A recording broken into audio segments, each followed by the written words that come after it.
Il y a une valeur ajoutée de cette formation, c'est que ça a permis de faire beaucoup de networking. Alors, on se connaît tous, bien évidemment, mais là, avec le travail en groupe, ça nous a permis d'avoir beaucoup plus de relations, alors pas au quotidien, mais au moins une fois par mois. Et ça a permis de travailler sur des sujets avec deux personnes différentes, deux personnes basées dans des pays complètement différents. Ça a permis de travailler sur un sujet en commun, avec des approches qui sont différentes, et de trouver effectivement des idées communes et d'avancer sur le projet. Le travail fourni par l'EDAF a été extrêmement utile. Le premier parce qu'il nous a permis clairement de réfléchir à la manière dont nous pouvons déployer notre stratégie RCI Mobility dans des pays où nous ne sommes pas présents aujourd'hui, donc de manière très concrète. Ça nous permet déjà de réfléchir à des solutions opérationnelles à court terme dans ce déploiement. Et le deuxième, qui concernait donc la manière dont RCI pouvait investir dans des startups, était clairement d'actualité, puisqu'en fait la formation a servi finalement de formation-action, puisque nous étions concrètement sur un projet de prise de participation start-up.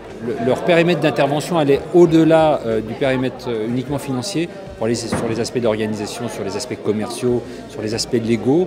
Et ça, je pense que ça a été un des intérêts pour eux et pour nous d'ailleurs. C'était cette capacité à sortir du cadre naturel pour aller embrasser tous les périmètres qui interagissaient sur le projet sur lequel on travaillait. On y intégrait évidemment la dimension financière, mais ça allait bien au-delà sur les deux sujets d'ailleurs. C'était une opportunité pour nous de nous extraire du travail de directeur financier au quotidien, tableau Excel, les chiffres, etc., reporting, et de prendre des sujets qui sont plus larges, plus corporate, gouvernance, stratégique, d'organisation, RH également, et vraiment de nous ouvrir en plus sur différents pays, différentes situations très compliquées, mais en même temps d'être dans la vraie vie. C'est-à-dire que c'est des vraies situations corporate qu'on ne peut pas forcément changer comme ça du jour au lendemain, et avec lesquelles il faut faire. Aujourd'hui, l'ensemble des directeurs financiers ont restitué leur business case avec des propositions.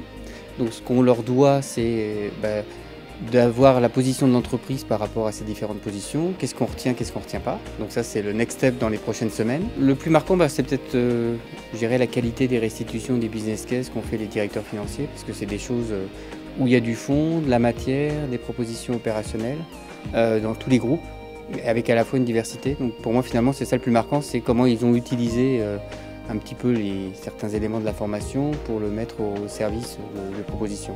Je suis persuadé que l'ensemble des travaux qui ont été présentés aujourd'hui seront utiles dans la réflexion qu'on a sur notre plan stratégique et que beaucoup de projets vont être mis en œuvre.